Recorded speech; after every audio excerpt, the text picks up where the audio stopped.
দেখেন ম্যাথটিতে বলা আছে হাফের শতকরা কত 3/4 হবে। খুবই সহজ, খুবই নরমাল একটি ম্যাথ, আমরা সহজভাবে সলভ করব। দেখেন প্রথমে লিখতে হবে, মনে করি হাফের x% হলো 3/4। x% মানে কি বলেন তো?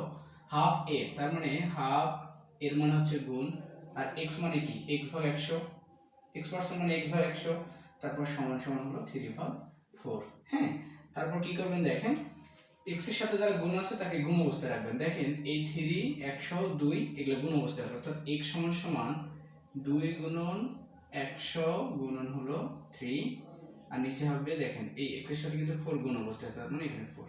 ক্লিয়ার? তাহলে 4 দিয়ে যদি আমরা 100 কে কাটি তাহলে 25, তাহলে 3 25 এর কত? 75, 75 দুগুণে হচ্ছে 140, 75 দুগুণে কত? 150। তাহলে এই 150 হচ্ছে হাফের শতকরা কত ভাগ 3/4? এই 3/4 হচ্ছে 150%। খুবই সহজ।